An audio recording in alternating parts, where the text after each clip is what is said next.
Hi, everybody. I'm George, and this is the best little horror house in Philly, the show where we talk about the best horror movie ever made. According to our guest, at least. What a treat to talk with today's guest. He's one of the hosts of the Screamcast. He's a writer for the upcoming Blue Cave Man, a film historian. He's in charge of acquisitions and special feature production for Vinegar Syndrome. Welcome, Brad Henderson. How's it going, man? Thanks for having me.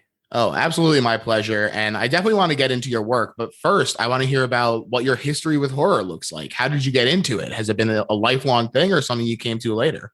Yeah. Just real quick, just to backpedal, I help with acquisitions, not the head or in charge of acquisitions. My apologies. We have a good team at Vinegar Syndrome right. that I consider my family and brothers.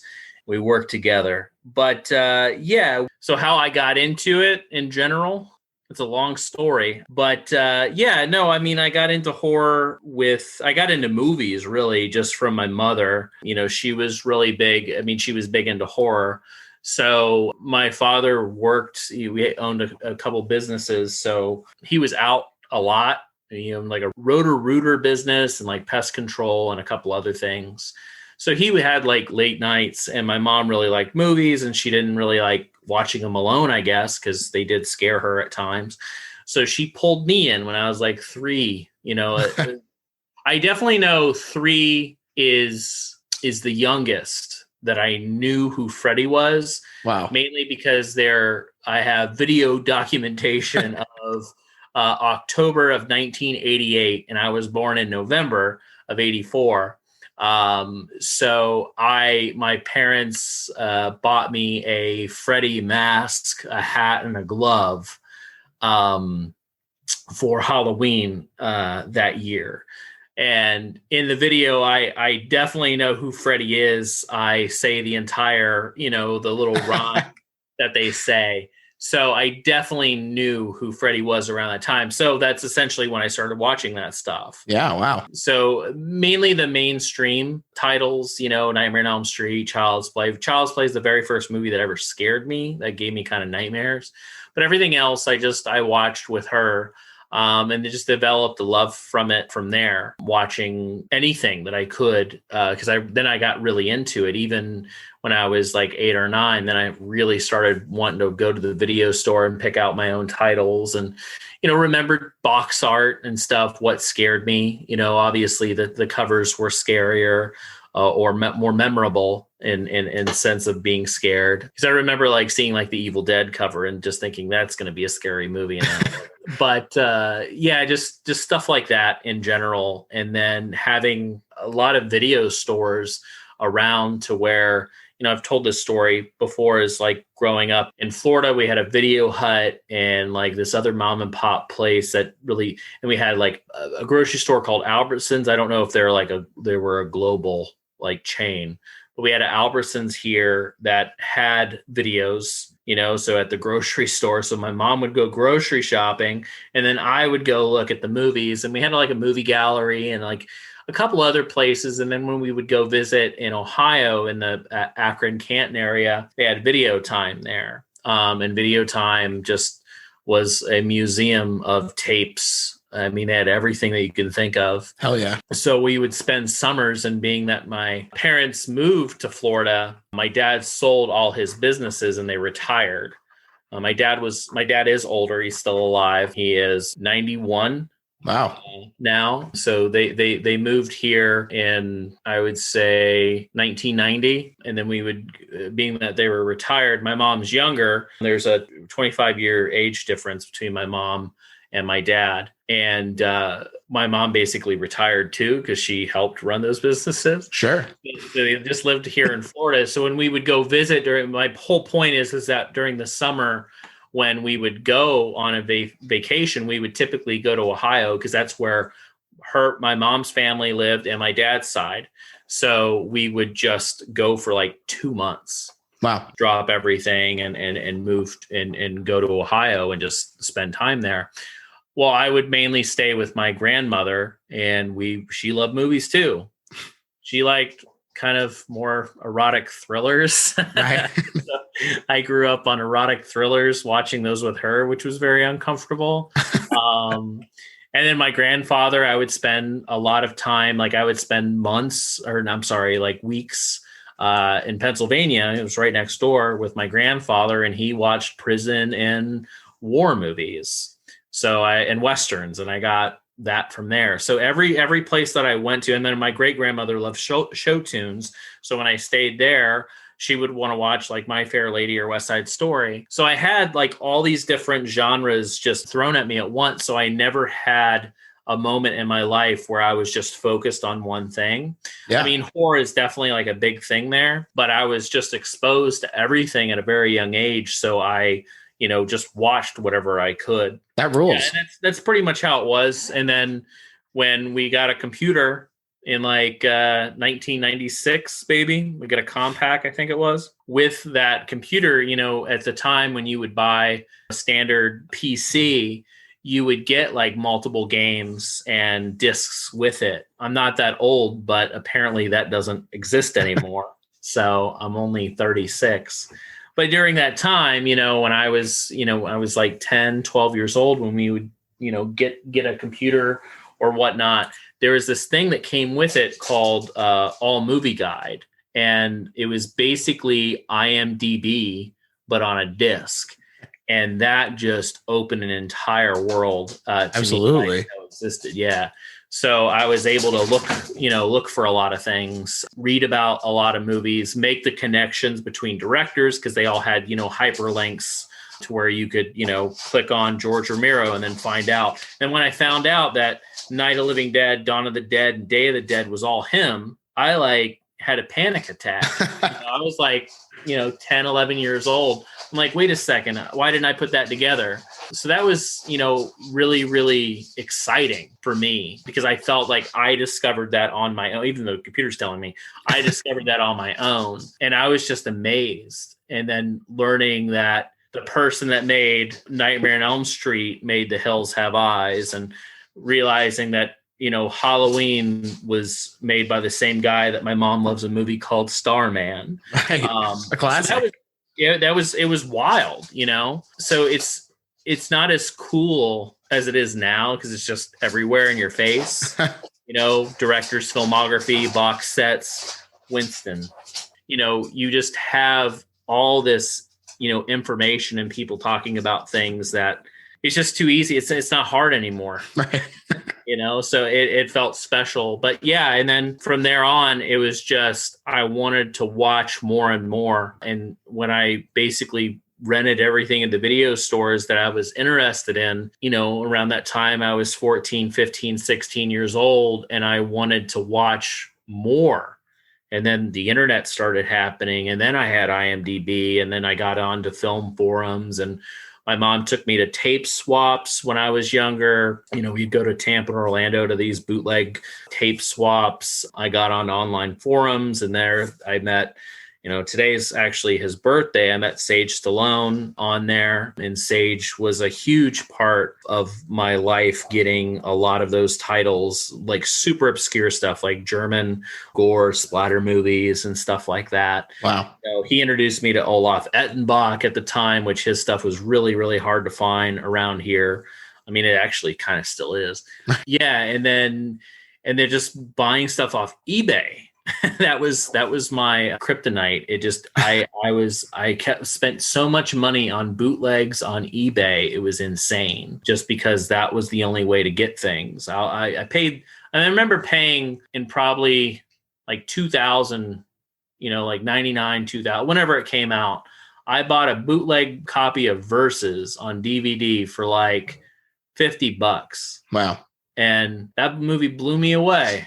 And I was only like 16 at the time or so. But yeah, Bio Zombie, there's a movie called Junk, and I got really into, Japanese cinema around that time. Miike, all those like splatter people. So that was pretty special too. And then just like I said, it just every year it just progressed to something different, just because I wanted to know more about that genre and stuff like that. Yeah, absolutely. My grandfather was also into like the war movies kind of stuff. I remember the first R-rated movie I ever tried to watch, I could not make it through it, was Black Hawk Down.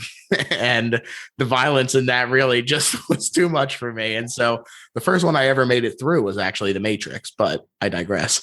And Vinegar Syndrome, which, as I said, you're part of the team over there, is a film restoration and distribution company. And you focus primarily on horror genre movies at large. There's some erotica and stuff on there as well. And archival work is something that is a really big passion of mine as well. I think that, I love stuff like Raw Force, but even something like that, once you've gotten to that point where you're getting someone like Cameron Mitchell in it, that's a level above something like these really, really tiny little oddball movies.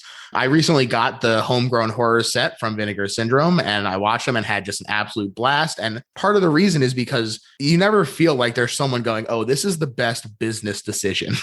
It's always, this is pure heart. And it's so easy for a movie that is made for $2,000 in a dream. It's so easy for them to vanish.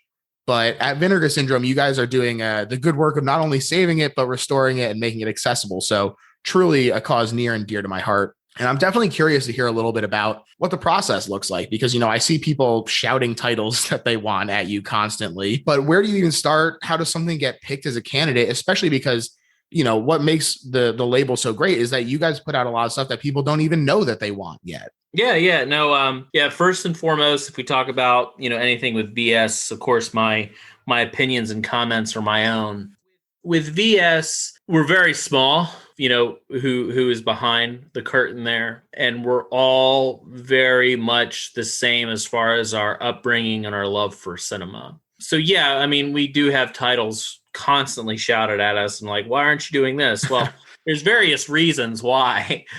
Pretty much anything that's shouted at us, we already know about it and we've tried, or it's on our radar, or we know kind of, who it might be with, if it's possible, whatnot. So hardly ever anything's new to us, I guess, per se. What that does help, though, is that it makes us realize the fan base for it. So, if we have a title that on our request list that you can do on our recommend a title, we do keep a tally of those. And so if we have movie A that has been requested, 1,000 times versus movie B that's been requested 50 times, we're going to push for title A first, So, it's just kind of a, assembly line of movies. And, we're constantly, and we're also constantly experiencing new things. I watch new movies.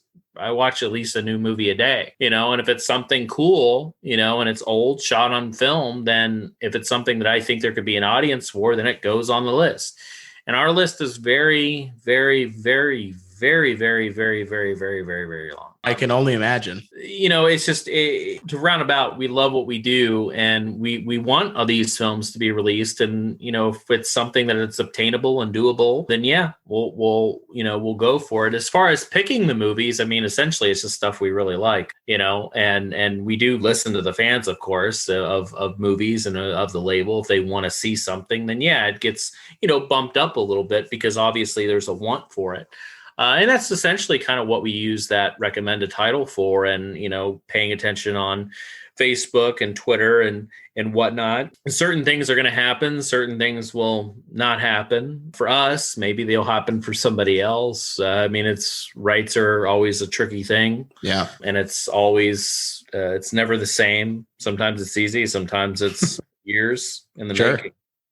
Speaking of having to put all that work in, another part of what I love about what you guys do over there is not only do you put out these great looking movies, but you also get some really incredible special features going, including interviews, commentaries with cast and crew.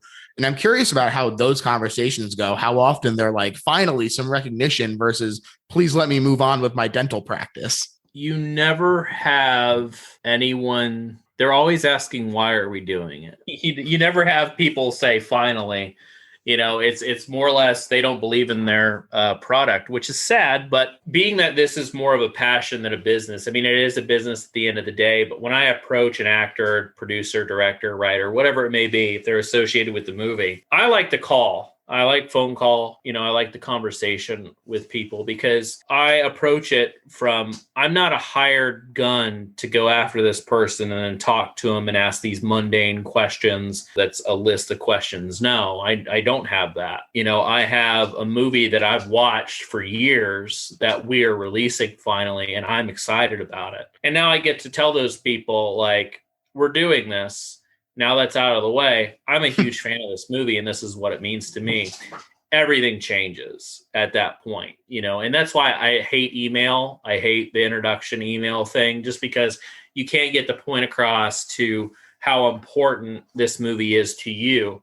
Yeah. And honestly, when I do these things, I approach it as a fan, really, because I am. We don't acquire a movie and it's something that I've never heard of before or watched. It's never like that. I mean, it's typically, so there are newer movies that I've turned on to through VS too. It's like, okay, we have, the ability to get this. Is this movie good? Then we watch it and make that decision. That happens too. But, it comes, if we like the movie, then we really like the movie. It becomes part of that library of films that we have up here that we constantly love and talk about. It just becomes one of that family. Yeah. And essentially that's what it is. It just becomes part of the Vinegar Syndrome family, whether it's, something we've seen 6 months ago or something that we watched when we were 6. We approach it all the same. And when you do that with actors, especially some of the titles that we do, I mean, we're not dealing with, Hollywood films here where people were literally on set for 2 weeks and then got paid and then never remembered anything again. We're talking about movies like,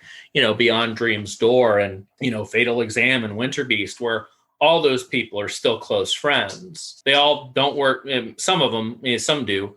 Most of them don't work in film anymore. They did that on a whim with their friends and they're still friends. That's a story itself. I don't give a shit about Harrison Ford and Hollywood Homicide with Josh Hartnett. What story is going to be there? Nothing. Right. There's no story in that. That movie might be okay, but no one has a story to be told. There isn't a 50-minute documentary, in that. So when you start talking to these people, that opens up a lot of doors and a lot of thoughts that they haven't thought about in a while. And also you can reconnect people, which is a big thing, or try to find others. That kind of happened with a little bit with Winter Beast. Like, those all were still friends and they knew each other, but they haven't talked to each other in a very long time. The interviews were separate, but they still spoke to one another. Yeah. Like Fatal Exam. I mean, we got all those people together. They were still friends. They all live in the same area, but it's been a while and since they saw the film. Yes, bringing people together. So every movie is going to be a different story, but I approach it always as a fan. Yeah, I think that makes a lot of sense. Do you have a favorite subgenre within horror? And does it vary depending on if you're watching something low budget versus a more traditional studio horror movie? Yeah, I have two, actually. If like camaraderie. So if there's like good guys and bad guys, but then there's a greater evil that they have to, come together, and the camaraderie part to overcome this other obstacle, I'm such a sucker for it. I love that because I love the conflict, the inner conflict. And I mean, one of my favorite movies of all time is Class of 1999. And that has the two gangs that have to overcome their differences to kill the fucking robotic teacher. Hell yeah. So that's a big thing. And the other huge thing I'm automatically a sucker for, and I'm super biased when it pops up in a movie, because as soon as I hear cult, I'm like, oh, this is the best movie ever made. So if you have a cult in your movie or it's cult based, it's weird. I still think like Paranormal Activity 3 is like one of the best movies ever made because it has that fucking cult in it, or the cult's introduced. Sometimes that's all it takes. Yeah. I mean, I just watched, it was, I mean, I love the movie no matter what, but I was like watching The Empty Man, and, as it progresses, like, this movie's great. And then a cult is basically, dropped in into there, your lap. like, oh shit, this is the best movie ever made. So yeah, cults and like camaraderie, I think, are my two like little subgenres. I guess camaraderie is something that happens, not really a subgenre, But there are movies where, like there's a French zombie movie called The Horde that's really good. It's basically like The Raid meets zombies. And it's these two like gangs that have to, it's actually, yeah, it's two gangs and then like cops. And they stupidly go to the top floor of this fucking apartment high rise. Wow. During what it happens to be a zombie apocalypse. And then they have to fight their way down to get to the bottom. And I'm like, cops have to band together with gangsters. And one of my favorite movies of all time is Assault on Precinct 13 by John Carpenter, that they have to band together. And the ending with Austin Stoker, and they have to walk out together because they just fucking killed all the fucking gang that tried to kill them. I'm a sucker for that shit. Hell yeah.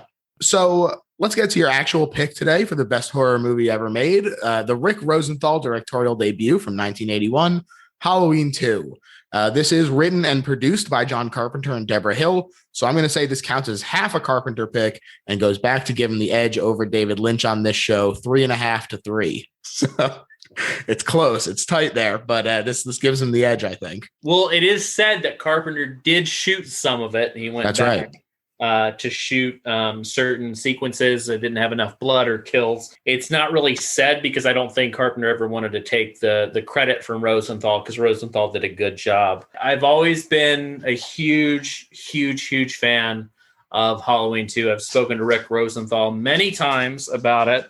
He doesn't like me when I call him because I always have questions about Halloween 2. But no, I met Rick years ago and he thought I was kind of trolling him in a way when I thought this was like the best horror movie ever made.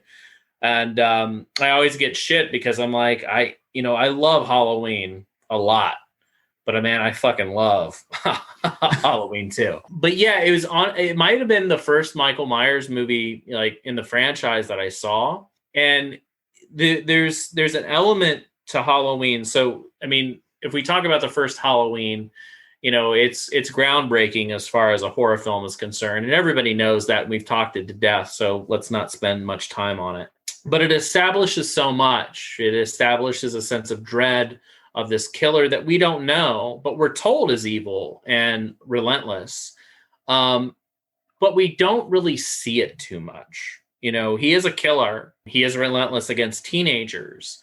But in Halloween 2, he's pitted up against other people. He's pitted up against adults while trying to kill a teenager. But the setting of a hospital at night during a busy time where people aren't in the hospital, a smaller hospital in Haddonfield, the atmosphere that surrounds, at night, I worked at a hospital. At night, lights are shut off. You have low light. You have hallways illuminated by red lights that are exits.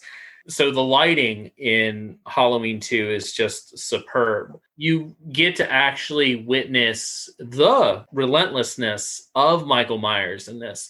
He walks through a plate glass door. Oh, it's great. Jason, Freddy, they all kick open the doors and there's this huge explosion, from this, special effects, the pyro team. Like how many doors and windows has Jason like bursted in, and it's like there's like mini explosions. Michael Myers doesn't stop to try to open the door. He literally walks through that. And that scene as a kid, that terrified me because it's just he's honed in on one thing. And I still think that's one of the greatest moments in the franchise and for horror in general. There are things about Halloween 2 that's kind of laughable with the flashbacks of Laurie being his sister. Of course, Jamie Lee Curtis's wig is atrocious in the movie. Michael Myers gets shot in the eyeballs at the end. So, I mean, and then he doesn't go down. He just starts swinging. So there's a couple goofy elements. And I think when you talk to people, that's kind of what they focus on in the movie. But really, you have, Michael Myers killing somebody with the end of a hammer, the prong end of a hammer. He stabs a nurse in the back with a small scalpel and is able to raise her body. Incredible. Like 2 feet off the floor. There's just certain kills, like it's just nastier, it's meaner. And that's the Michael Myers that I'm afraid of, just because no matter where you go, he's going to be there. And he's already, and it really, it's established at the end of Halloween where he's shot, 6 times, 7 if you hear it, but, 6 times from Dr. Loomis. And, he's still walking around. He doesn't have body armor on. And he's walking around. And the end of Halloween, and of course, Halloween 2 picks up the moment after that. That's the moment that Myers is unstoppable. And that's what's fucking scary. Hell yeah. The end of Halloween, when he gets up and he walks away and Loomis is, looking out over the balcony. And then we track back with all the shots of where Michael Myers could be or has been. And it's like, wait a second, that's the scary part. Now we know who he is. He is a fucking machine. He is unstoppable. And that's why I think Halloween 2 elevates everything. And he is an ultimate killing machine. And the first movie establishes dread, which is scary, and that's been done not as frequent in films, but the sense of dread is great because it is scary. It's that impending doom that we have that we know something's wrong, something bad's going to happen, but we're just not seeing it. In part 2, it establishes fear and you're scared of what's going on. And he's walking everywhere. Yeah. In Friday the 13th, Jason walks, but he also appears places to where he probably did run. And he does kind of jog in the movies and, a little bit. He does kind of run in the movies, but especially in 2, the one that came out this year, you see him running after the cop who goes towards his shack and, he's full out running. So yeah. And Michael in the first 2 movies, he doesn't even walk fast. He walks slow. Yeah. And that's when it's just this, he hones in on something. In part 2, you really get to see that, there's just that one moment where Laurie says Michael and he stops and he does the Michael Myers head tilt, Dick Warlock's head tilt.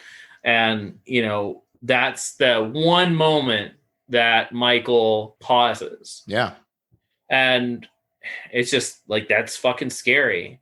And that's also the moment where Michael does realize something, but it's quickly put back. Like, fuck it, So it's that moment of clarity that maybe he knows what he's doing and he knows who this person is. Whether it's his sister or not, it doesn't matter. It's that moment he realizes, like, he recognizes something. And I think that's truly important in the movie, even though it's this like cool thing where like, oh, Michael Myers tilted his head. That's awesome. That's a cool thing. It actually means quite a bit that he did that. Yeah. And the same as the first movie. We all like Michael Myers, PJ Souls is in bed. She's wanting the beer from Bob. Real cute Bob.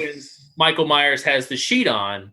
It's like, oh, that's creepy. You're telling me that Michael entered the home, walked around, looked for a sheet, cut out the eyes, put the sheet on, went to the door. That's comical. Yeah. That's funny. But we look at it as scary, but it's, why did Michael do that? He's got a great sense of the dramatic. Right. It's this creepy a thing that happens in the movie, but you have to go back to think that Michael actually went through the steps of trying to do that. Right. You don't have that in part 2. No, absolutely not. He just says, fuck it. You're all dead. And he doesn't give a shit. Plus, the score that Carpenter and Howarth did for part 2, it's just, it has this heavy, heavy synth, and it's not piano anymore. Because pretty much I think the first score or the first film is entirely on Carpenter's piano. 2 is a synthesizer. And it's more moody. The music says so much to what's going on, and it's the same fucking thing. It's the same score. It's just synth. Yeah. It's a big change though. That one thing really makes a big difference. Yeah. And it's just like the notes can, like, you have like a more droning, cause like a piano, you have boop, and the synth you can lay down on the key and you can have that long fucking sound that just kind of lingers. And again, that just adds more to the filmmaking process of just having this kind of, droning sound that mainly like that droning sound that makes you focus. And that's Myers' thing. He's just focusing on one thing, and that's just fucking everybody up. And essentially, yeah, that's essentially why I think Halloween 2 has just so much more going for it. And I think we look at it as this cool sequel, but it's a lot more than that. It really is this. It's a very empowering sequel. It does so much, and I think it establishes a lot more with the further sequels. Yeah, because it really makes Myers this really just this relentless killing machine. Yeah, absolutely. And it's funny that you mentioned that Rick Rosenthal felt like you were trolling him with your joy for this, because I remember this was a movie that I saw pretty early on in my horror experience, and I ranked it really highly. I liked it a lot, and I was really surprised when I got pretty vitriolic pushback on it. Everyone, like you said, really focuses on some of the goofier stuff, and I think that this movie, like you said, the lighting in it is fantastic. I like a lot of the kills in it. I think that single-mindedness that you're talking about really does come through in a way that's really fantastic. And so I was thrilled that you picked this one, because I was like, hell yeah, I'm ready to go on there and defend this movie on the record. Producers Irwin Yablans and Mustafa Akkad actually wanted Carpenter to get right back in the director's chair, but he wasn't really interested, because not only did he think that the original was kind of a standalone thing, but he also didn't really see a lot of the money from the success of Halloween 1. So what he agreed to do was to write it sort of as a way to get what he was owed, and also he got involved in selecting the director. And he originally wanted the art director from Halloween, Tommy Lee Wallace, to direct. Tommy did decline, although he would go on to direct Halloween 3, Season of the Witch, another movie which I think is fantastic. And they went with Rick Rosenthal off the strength of his 30-minute short, The Toyer, which he describes as a thriller in the Hitchcockian tradition. A great through line from the first, which also has plenty of deference to Psycho, even so explicit as the named characters Sam Loomis and Marion Chambers, which is a portmanteau of Marion Crane and Sheriff Al Chambers. And of course, Jamie Lee Curtis is the daughter of Janet Leigh, who played Marion Crane. And I think you can definitely see that German expressionist influence extend into this movie. You have these long twisted hallway shots, these hard-edged shadows, people lurking in those shadows, which is, of course, in cinematographer Dean Cundy's wheelhouse, after he agreed to do this, turning down Poltergeist to do it. That said, Rosenthal and Cundy didn't always see eye to eye. There was a nice quote that I saw from Rosenthal in a book I like called Hitchcock, The Making of a Reputation by Robert Kapsis. And he says, I don't think that you should make films for audiences. I think you should make a film that entertains you, that you want to make, and that you have to hope that film finds an audience. And I'm curious about how you feel about that sort of thing. The way that people approach a movie, if they should do whatever they think is best, or if they should be like, well, what is the audience going to expect? Because that was very much what Cundy, his approach to it was. It all depends on the genre, I think. And I think with Halloween, it fuels the fan service of what the first movie did, even though we are talking about like 1979, or 78, 79, 80, leading up to this release. But again, I think it does what the movie, a sequel should do, is stays in line with what it set out to do, which obviously Carpenter made happen with his script. But it also adds so much more new flavor, adds to making Myers this, and that's done in the edit, that's done in Cundy's work, that's done in Rosenthal's direction, of really amplifying the soulless killer of Michael Myers to carrying on in these sequels. So, I mean, I would say that all depends on the project of what it really is, but applying it to Halloween, I think it is a different movie, or at least half of it is. Yeah. And maybe that's what people didn't like, because the first one, we have Judith that's killed, and then we don't have any kills for 40 minutes that we see on screen. But we don't really look at Halloween like that.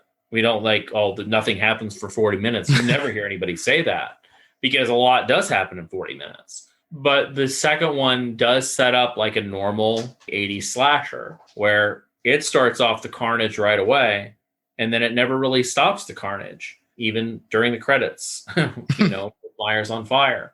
So I do think a lot is added if that answers your question. And I think you can really see Rosenthal's style come through in scenes like the very psycho-esque moment when the nurse spins the chair around to find the corpse.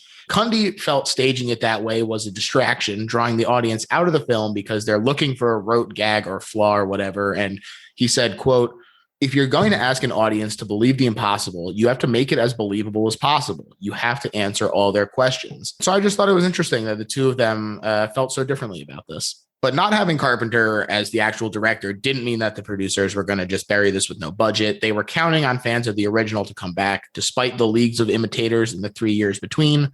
And they increased the budget from Halloween 1's $300,000 to $2.5 million. Carpenter did claim that he struggled with the writing, and he said that the only thing that helped him through was a sixer of Budweiser every day.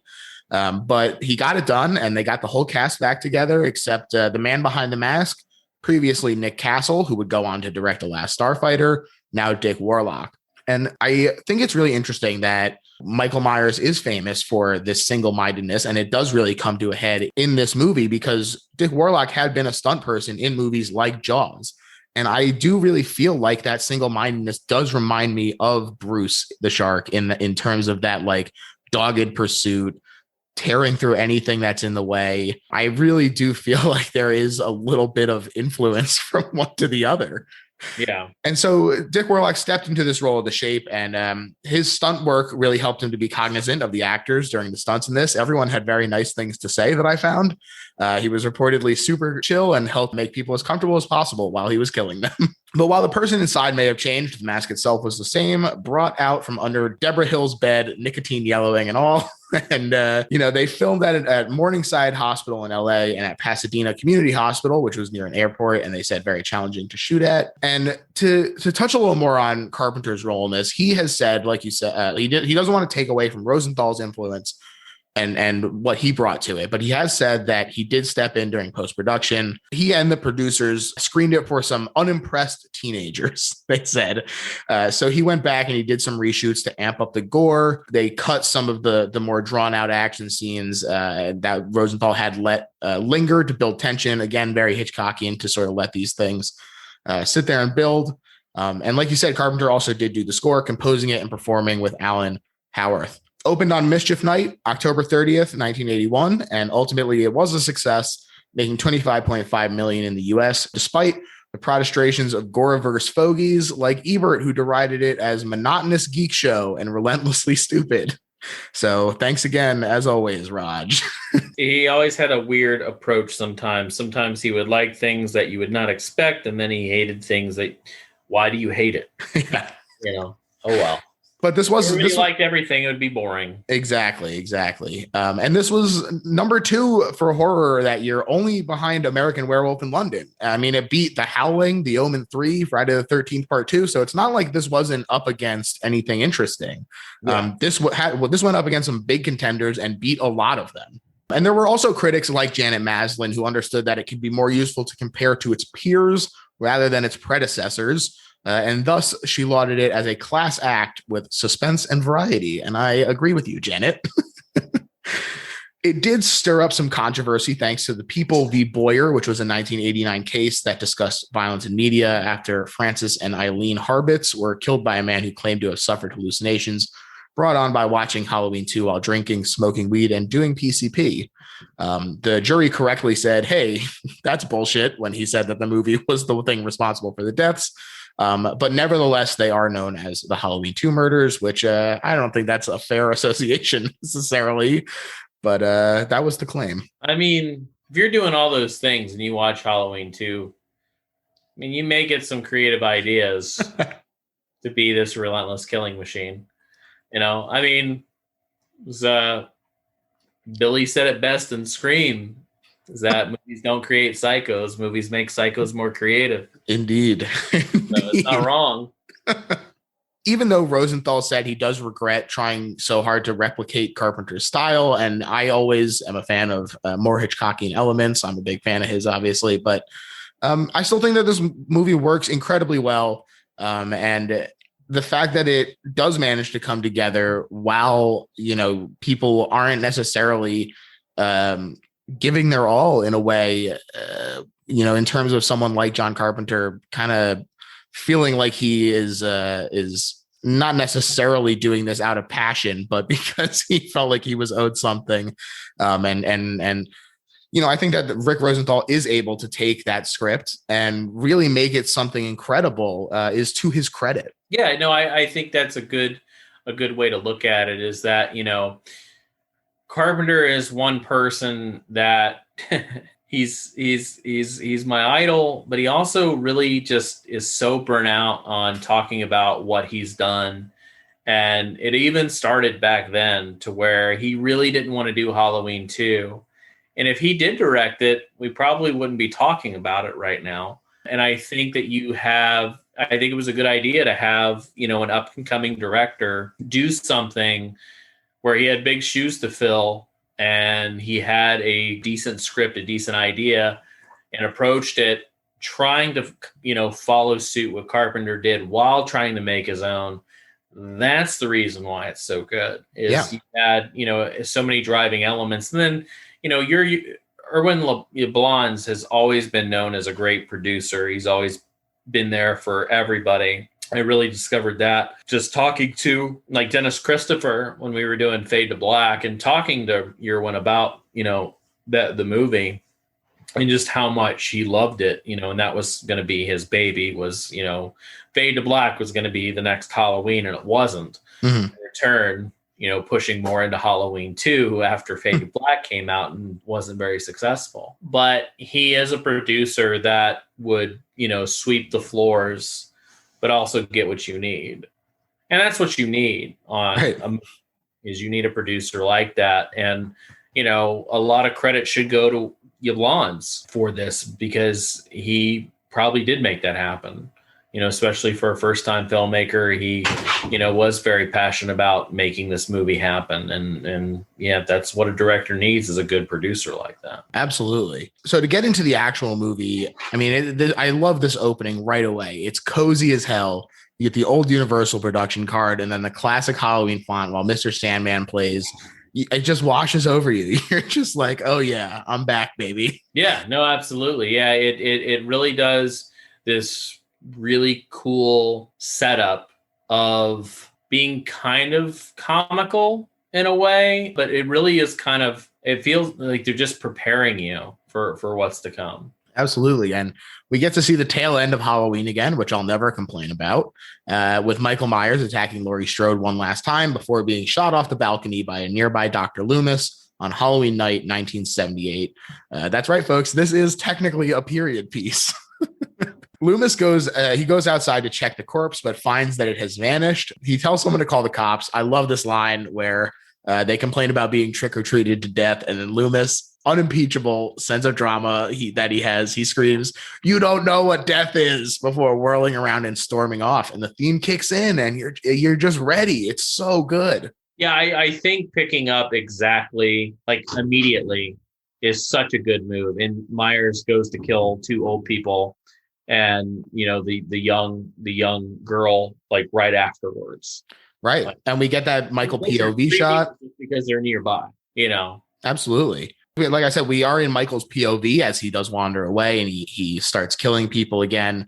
We see Loomis talking to the cops, and while Michael is busy killing this teen nearby, Laurie is taken to Haddonfield Memorial Hospital. I love this kid walking up with the razor in his mouth from the apple. This is something that was a play on a popular urban legend from around then. It obviously persists in various forms to today as well, but this really not only plays into people's fear, but it's also pretty shocking to see. Like, the kid turns around and there's just a whole ass razor blade sticking out of his face. And you're like, oh God. Yeah. No, I mean, and I think that's the other thing is that, we have the story, and I've never really asked that question. I could call Rick and ask him. He'll appreciate that. But was the play with the razor blade part of kind of the boogeyman?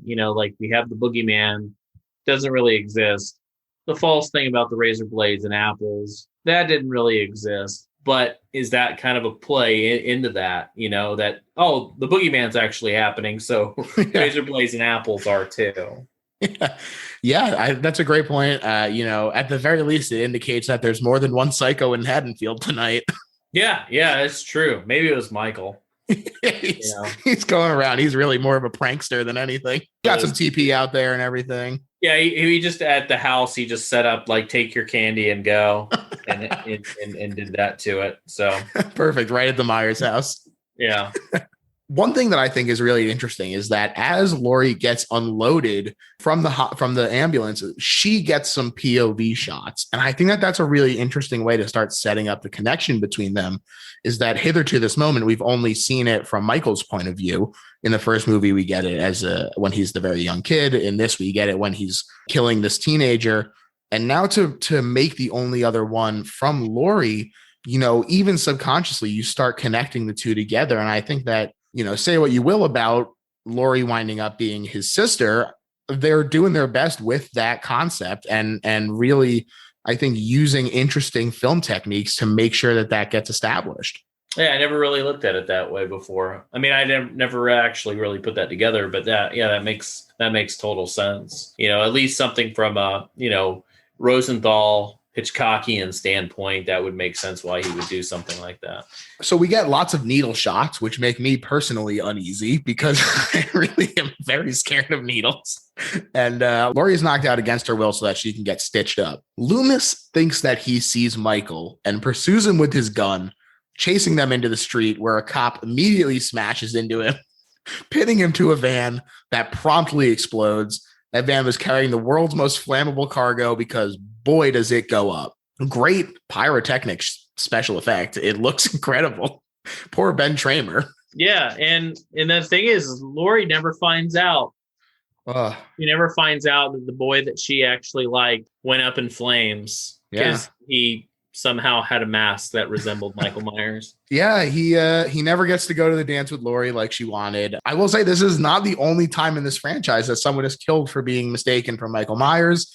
In 4, Ted is shot to pieces by a group of dudes on the prowl. I also will say that, interestingly to me, this car was driven by Dick Warlock, who also played Patrolman number 3, and he did the stunt himself. And so to have the guy who plays Michael killing this faux Michael, there's layers here. Yeah, it's funny. He says the guy's name. He's like, shit, Bill. Yeah. Fucking Ted Hollister.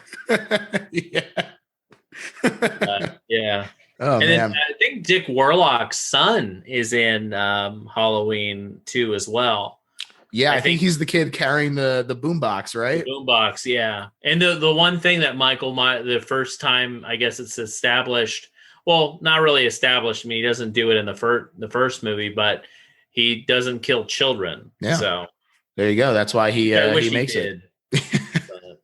Oh, well. Hey. I was really hoping in the new Halloween when he goes through the house, if he just would have took it that knife, that baby, oh man, he should have. Crying would have stopped.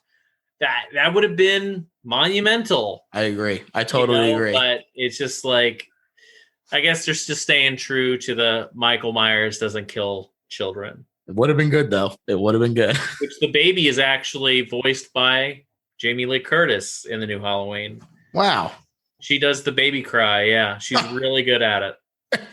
There you go. Fun fact for you. Jimmy, the paramedic, is all agitated about these killings, and he's interested in Laurie, despite his partner Bud's warnings not to get involved with a patient.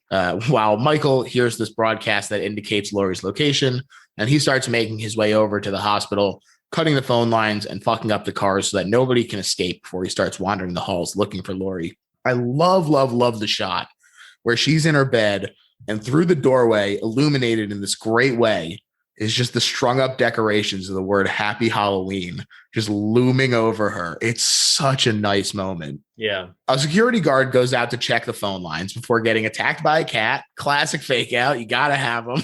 And he goes to check the storeroom where he gets absolutely just totally fucked up by Michael Myers and the back end of this hammer. Interesting. I thought that Halloween 2 and Friday 2 released the same year. Both have the same back of hammer kill. Where Jason hammers a cop. Yeah. Just parallel thought. The autopsy of Ben Tramer is going poorly in terms of identification. So Loomis is like, we have to assume he's still out there. And the deputy, who's now in charge of the case because the previous police officer found out that Annie, his daughter, was one of the victims in the original Halloween. So he has gone to go take care of that. He's dealing with his loss.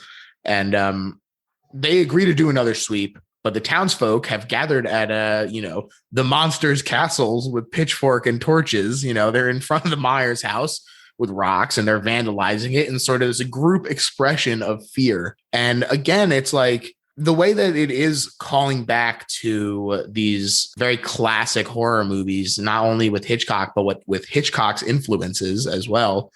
I just think is really fantastic. And it's such a nice way of sort of standing on the shoulders of giants and identifying with your predecessors in a way that I think really only horror does. And don't forget Dana Carvey is Dana Carvey is there.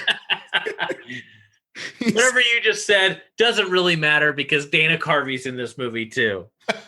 He sure is. Just see the back of his head and kind of the side of his face. He gets told to make sure that he gets a statement from the kids. Yeah. Back at the hospital, we get some more of these really nicely shot hallway scenes. And Laurie dreams about her mom saying that she's not really her mother and visiting Michael at Smith's Grove while blood drips faster and faster, starting to accumulate. I love dream sequence stuff because, you get this surreal feeling that it brings. And even sort of just brought into a movie like this, where it kind of takes you by surprise to have it, I think that it works really well and it throws you off your feet. Yeah, no, I mean, it's done well. I mean, I understand why people don't like it, but it has the dreams and the memories are very like Ken Russell fever dreamish to where it's uncomfortable. And yeah, you do have that blood dripping, which it's uncomfortable is what it is. And it's not meant to be like, it doesn't feel like, I'm sure that was meant to be exposition in the script, but Rosenthal made it to the point where it was uncomfortable and I guess could have been dismissed as, a fever dream and really didn't happen. Yeah. I like how it's handled in the movie, even if it is kind of a silly, like, why is Michael doing this? Because it is a lot scarier if he is just trying to kill Laurie because she's there. Right. I agree. Yeah. This is the kind of thing where it's like, if it's going to be in there, I think that they did a good job with it. Right. Bud and his nurse girlfriend are in the hydrotherapy room making out, and Michael turns up the heat to an unsustainable level, which forces Bud out of the water to check on it. His girlfriend dries off while we see Bud get murdered entirely in the background in silence. I absolutely adore this. It's very much the lookout. He's right there of it all. This time amplified now through actual kills. In the first one, when you see him sort of sit up in the background, it's this huge moment. And now we're getting this, but not only is he just there, he's committing these crimes. We're seeing it happen in the background. You want to call out and say, look behind you. And you can't, and it's just done so well. I will have to interject that I am also obligated to mention anytime I can mention the movie Gotti with John Travolta from 2018. Of course. Leo Rossi, who played Bud, is the one who wrote the film Gotti and was also in the film, of course, and helped produce it. But he is the writer of the amazing 2018 Gotti film. Incredible. Who would have seen it coming? Old Bud. And then also, another part about how Myers is kind of relentless in this is that we have a movie to where the killer's getting injured while killing somebody, and you don't really see that happen too much in slashers. But Michael has his hand in that boiling water, and you get to see the damage on his hand as he's dumping her, which really shows true that he is a killing machine, because even that scalding hot water that is killing her doesn't faze his hand. He's not, grabbing her hair and dunking her, using something to push her down. He's literally doing it with his hand in the water. And that says a lot too.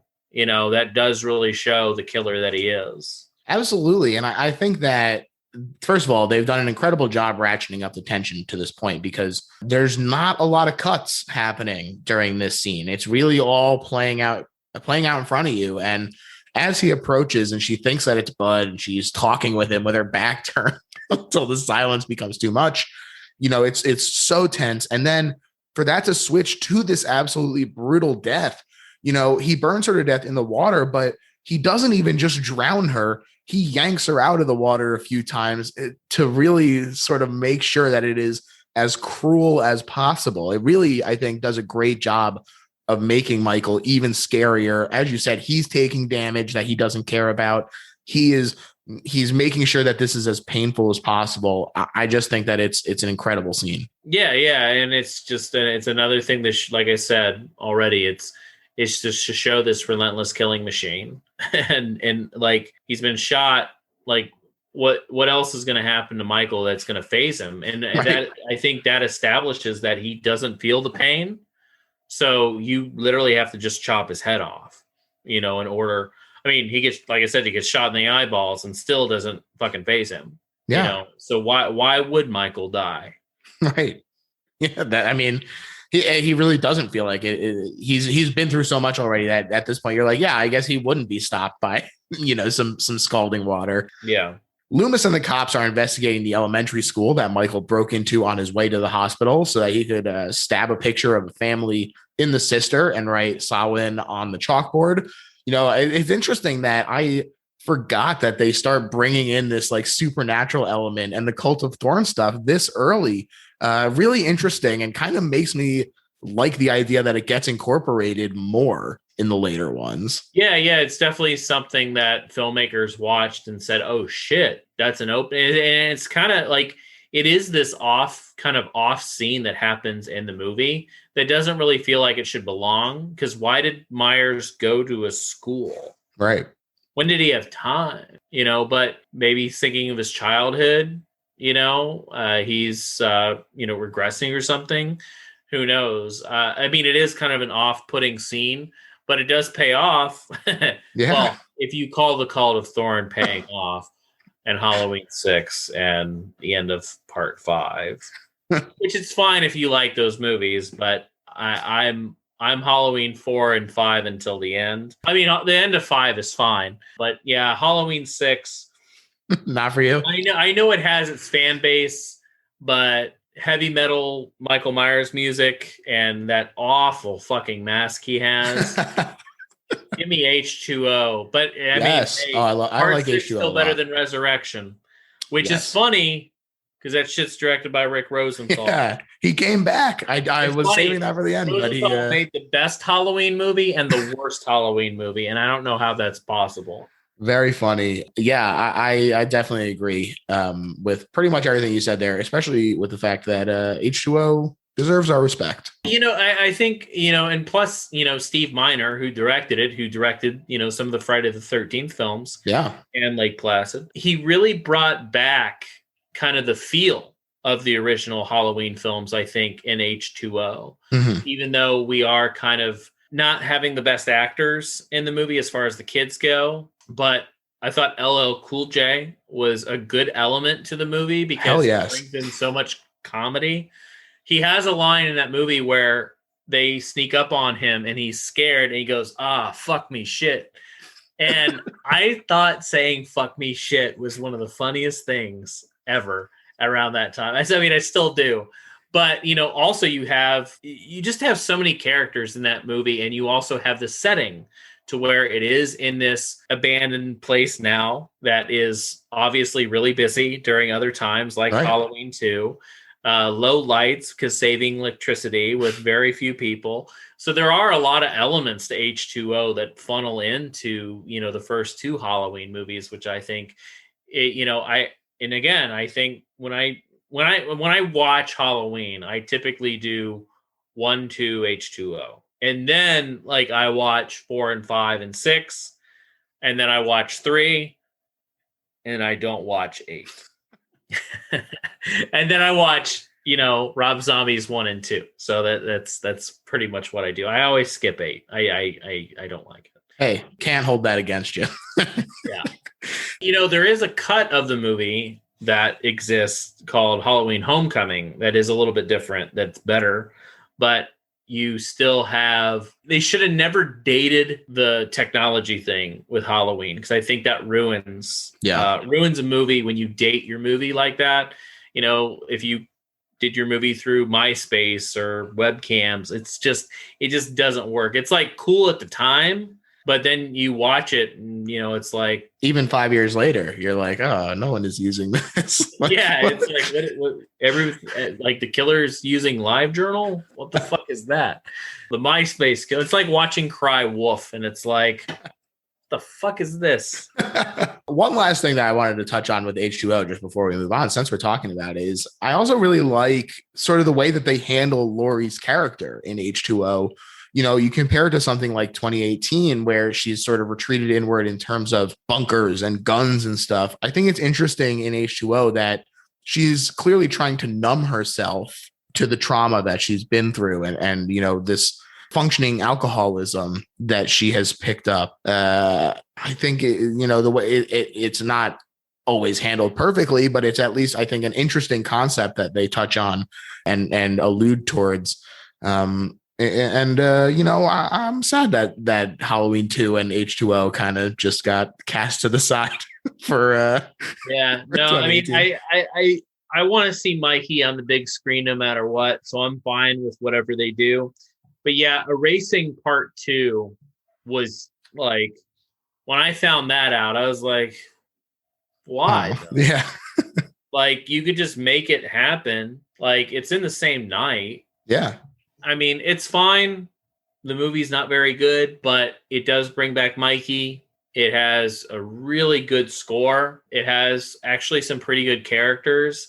It just doesn't feel like a Halloween movie. It does feel like the traditional dumping of a Blumhouse movie, you know, and I'm glad what they do. I'm glad they give filmmakers voices and stuff. It just doesn't feel, I'm hoping that maybe that changes with Kills, you know, now that they've proven it can be successful. Ends, which is crazy, but hey, no complaints, because we get 3 fucking Michael Myers movies within, like, you know, well, we would have had them sooner if it wasn't for fucking COVID. Right. But basically, we had, like, in a way, we were going to have 3 Michael Myers movies in 5 years. Hell yeah. And who says no to that? That's fine. I don't give a shit, you know.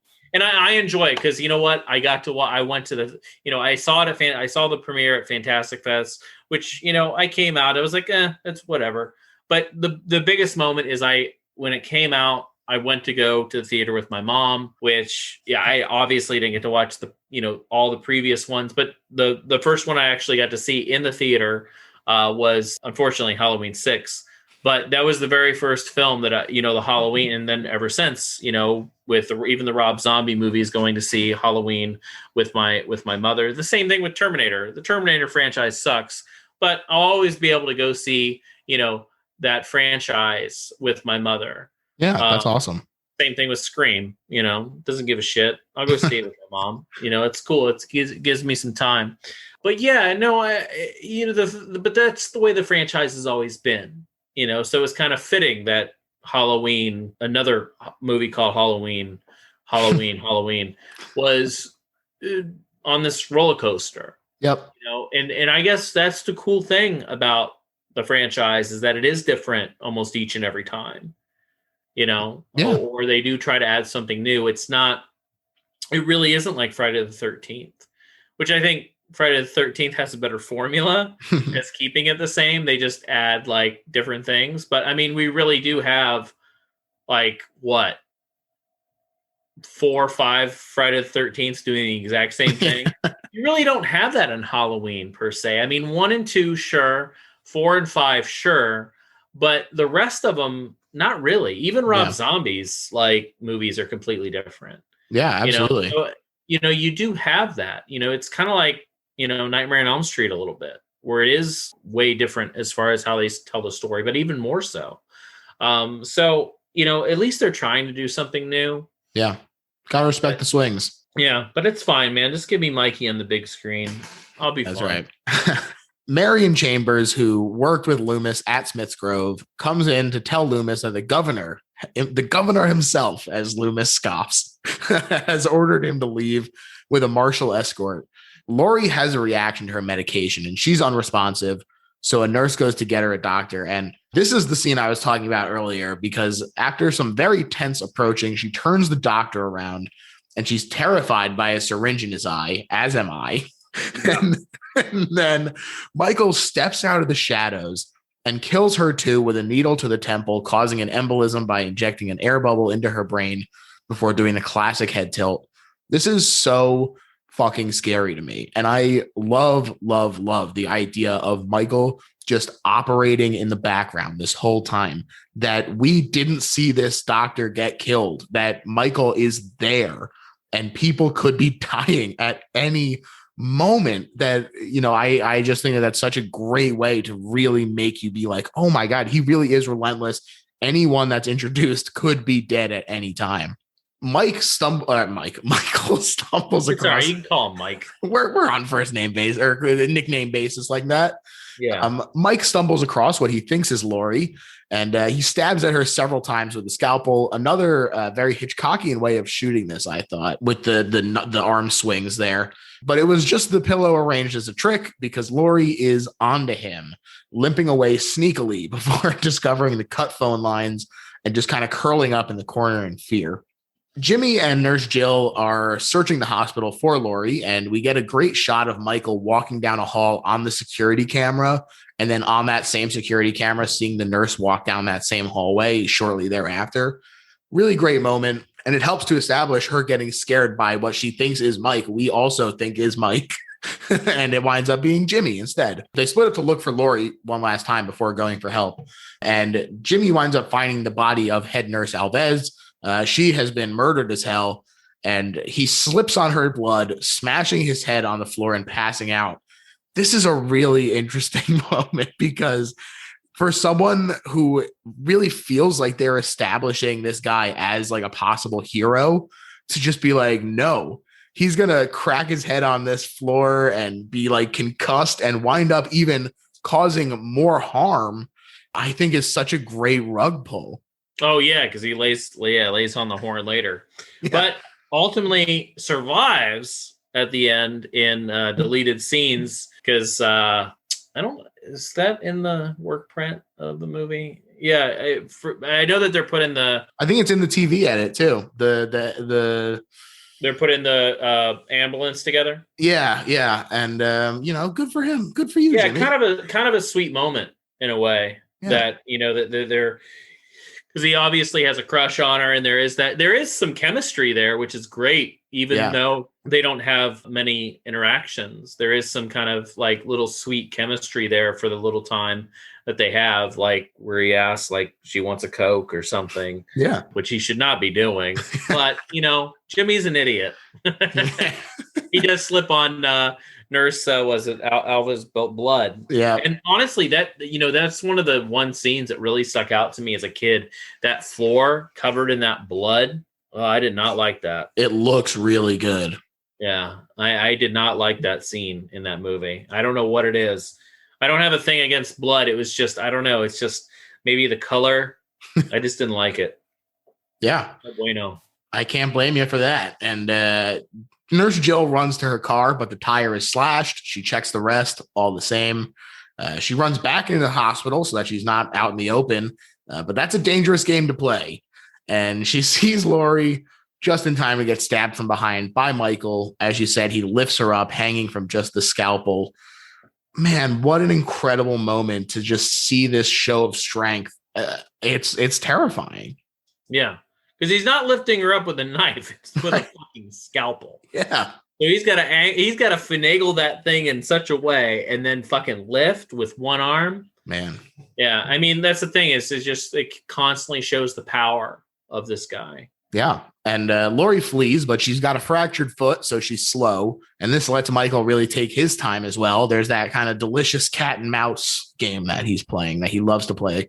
And he chases her into the storerooms, which, as you say, have some really incredible lighting, these red lights that look so good down there. And she finally manages to get into an elevator and leave him behind. And the shot of her sort of petrified against the back wall, absolutely incredible. And, you almost get the sense that Michael could have gotten in there, but he is enjoying the game. And it really does, again, reinforce that sort of cruelty and that evil that Loomis is always talking about. We don't see it as much in the first one. We don't see that evil. And so the whole time you're like, oh, Loomis is overreacting. In this one, you get why he is so desperate to get this wrapped up. Yeah, and that's the thing that's always frustrated me is that, we do have, Loomis, constantly, and it's great. I mean, it's a really wonderful character, but he's constantly like, evil, Michael, evil. But we actually get to see it in the second one, and then people dismiss the movie. And it's like, no, this is what he's been fucking warning you about. Yeah. It's always that thing in movies where you have the person or the kid saying there's monsters in the fucking basement. Oh, you're just, no, this is it. This is like, no one's full of shit. Loomis was actually holding back on you. Yeah. Loomis innocent. Like if you come to me and like, hey, this guy can lift people up with one arm with a scalpel and walk through a plate glass window without actually running through it, then I'm scared. Yeah, I totally agree. This is exactly why he wanted you to get your ass away from there, Lonnie. Yeah. But, Lori does make it outside and she hides in a car. This is when it's like not quite a match shot, but it is interesting that they cut from her hiding in this car to Loomis and the Marshal and Marion in the car as well. And this is also a very Hitchcockian car ride scene, the way that it's shot with the two of them sort of very flat with the rear window.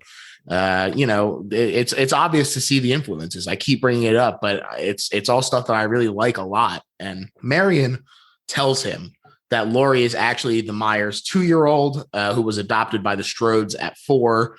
And then they had the records sealed to protect the family. And Loomis demands that the Marshal take them to the hospital to check on her. And when the Marshal refuses, Loomis pulls his gun on him and shoots out the window. And I'm like, you cannot deny that the man gets results. Yeah, that car turns around really quickly. The one comical thing in the movie, I guess. Other than Bud. But back at Lori's hiding spot, Jimmy gets in. He's clearly concussed at the very least.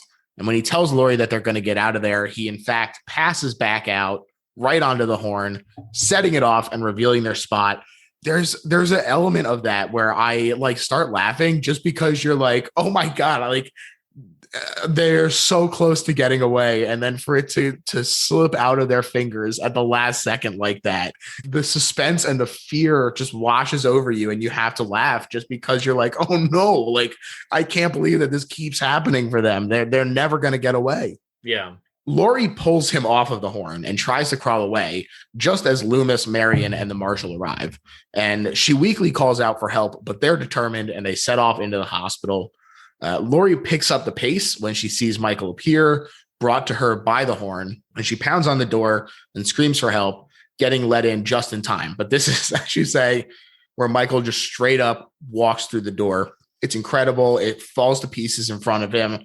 Everyone just stares in amazement. And not before you get too far. There was, in Scream, there's a lot of callbacks to Halloween, but there's that callback in Halloween 2 because Casey's trying to scream for her parents. Right. And, obviously she can't because she's injured, and the same thing with Lori, which I always thought, because there's all these little things in Scream that relate to Halloween, but not Halloween 2. And that's one of them for sure. I mean, I would think so. Yeah. I mean, Kevin Williamson's a fantastic writer of adding stuff that he loves without, even though I think Tarantino is a god of filmmaking, Tarantino just does it blatantly. Yeah. Williamson is able to filter things into his movies, of course with Wes doing it, but, is able to kind of make little nods like that I think are very meaningful and better than, kind of what we have these days where it's like, hey, look, I Do like you remember Carpenter. this? Wait, yeah, look at my homage here. That's good. You like it? I like Halloween. You can't tell, and it's really subtle in Williamson and some other filmmakers too. Yeah, I agree. There's a lot less self-congratulation going on. Loomis does shoot Michael again several more times, and Michael does fall to the ground. Marion goes to call for help on the marshal's radio, but when the marshal leans down to check on Michael, he gets a scalpel across the throat for his trouble. Again, very deliberate. This is a very slow scene for him to really they show you it dragged across his throat. Very deliberate, very effective. And again, just showing that dogged pursuit, that relentlessness that Michael has. It's literally, he wakes back up. He's just been shot. First thing he does, grab a weapon, kill a guy. Loomis and Laurie flee as Michael pursues, and there's a few seconds here where it's just black. It really creates this blind panic. It's a cool little touch. And they prepare their last stand, where Laurie takes the marshal's gun, and Loomis doesn't realize he's out of ammo. So when he tries to blow Michael's head off, there's just some clicks, and then he gets stabbed in the gut. This is, again, another moment where it's a rug pull. It feels really great, where you're like, this is it. They're going to get him. And then something goes wrong in a way that feels like it makes sense. None of these rug pulls feel like they're like, crap, we got to string out this movie for a little longer. Like, we just saw Loomis fire 6 shots into him again. 6 more, yeah. 6 more. I shot him 12 times. That's what he should have said. He should have said that once before the movie ended. But yeah, it's great. Michael approaches Laurie. He does hesitate when she calls out to him, but continues ultimately until Laurie shoots him twice, once in each eye. Incredible marksmanship. He cries those bloody tears that we love so much. Why, Laurie? Why did you shoot me? I just wanted a hug. That's the thing is the blood does represent the tears of him not getting what he wants. Yeah.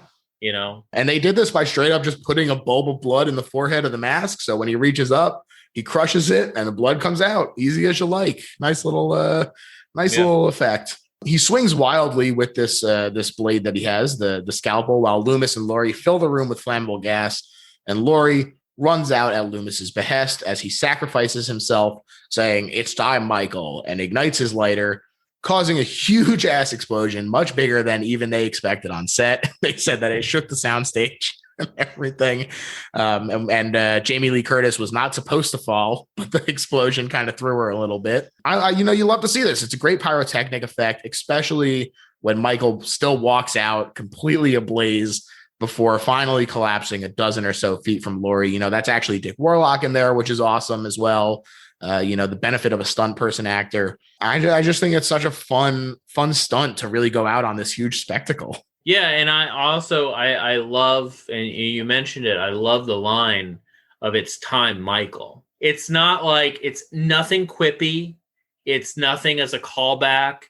It's literally like, this is what we've been waiting. This is what we've been waiting for. Yeah, it's all been leading here. And Loomis has been prepared for this. Like, he expected this, like, this is what he has been dreading all this time.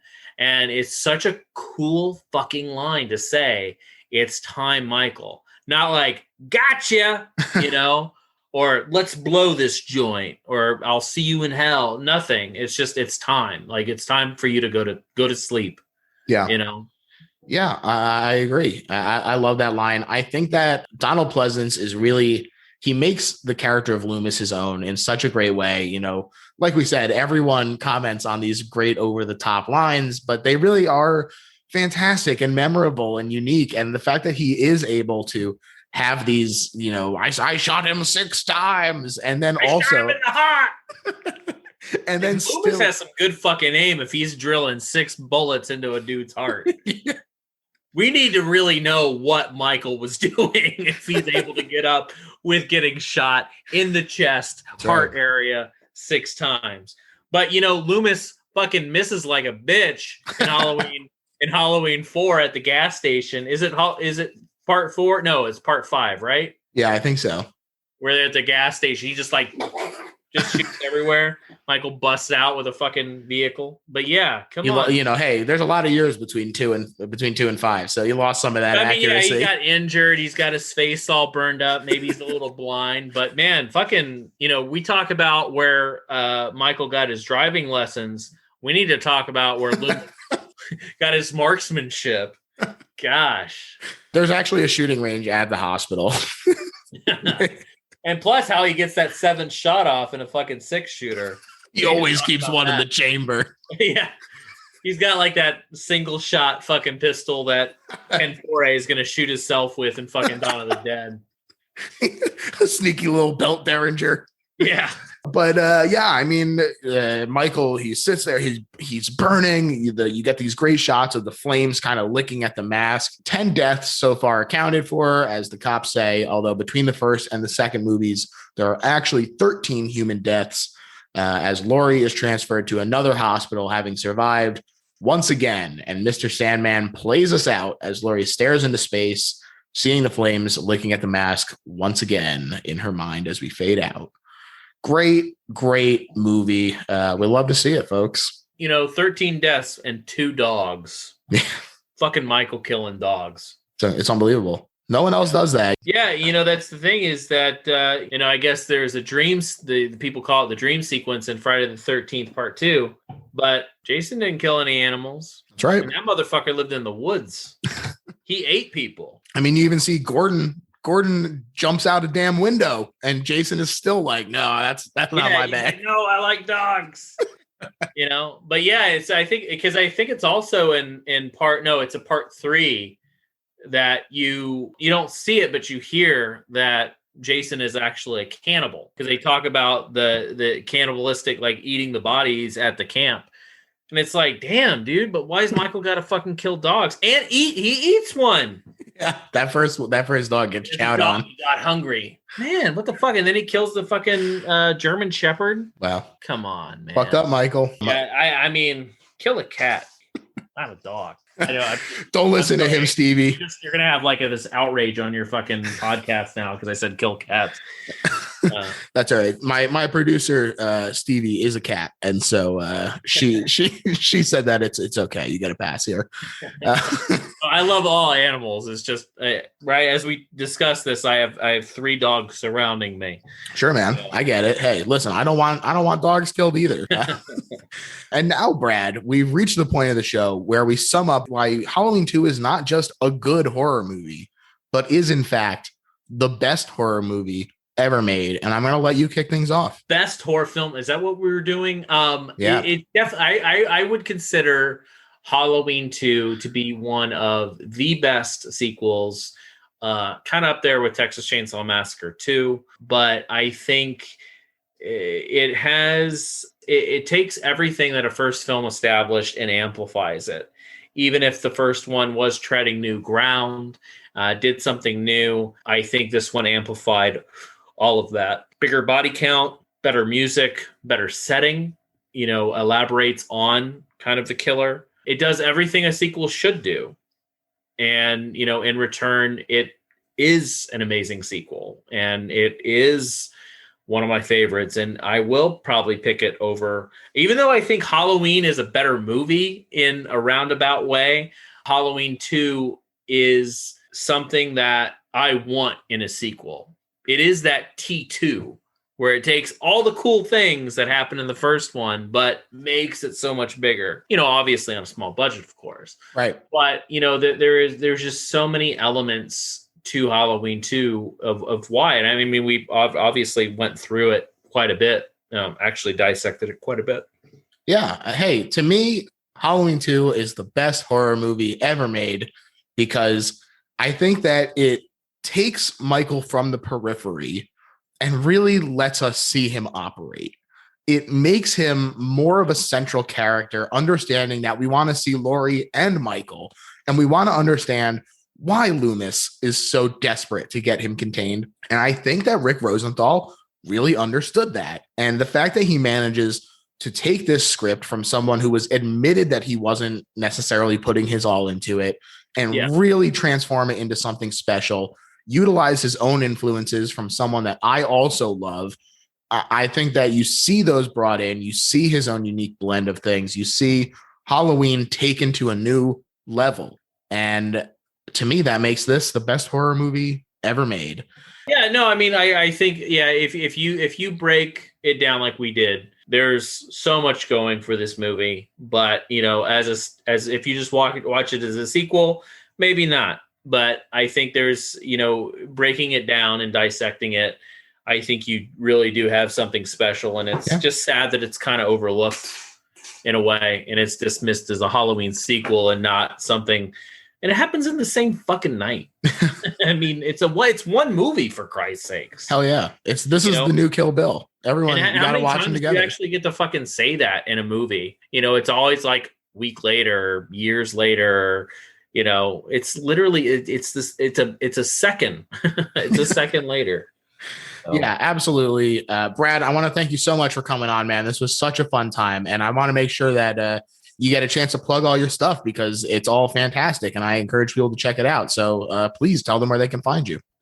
You can find me on Twitter at Brad F. Henderson, and I just talk about whatever I want, whatever I like. Listen to the rest of these episodes on this podcast. Sure. Listen to other podcasts. Read articles from all your favorite writers and new writers. Look at Vinegar Syndrome. Look at Severin. There's support physical media. Yeah, there's just so much cool shit out there, man. Just be nice and listen to people and see what they're doing, and you're bound to catch some cool shit. Hell yeah. Can't get any better than that, folks. And as far as my plugs, you can find me at Little Horror PHL on Twitter. And there's been a big shakeup on the Patreon recently. I decided that I hate advertising, and so now there is no ad-free tier anymore, which means that the $5 tier just also gets the bonus episodes. So if you were like $8, that's too rich for my blood. Now you can sign up at $5 and still get the bonus episodes and everything. And isn't that great? So check that out there, and tell a friend if you're enjoying the show. And yeah, I mean, that's pretty much it. I also go check out a regional horror film and watch something shot on video. That's my real plug at the end of this. RIP my shot on video podcast. Oh man. RIP indeed. Thanks again, Brad. Bye everyone. See ya.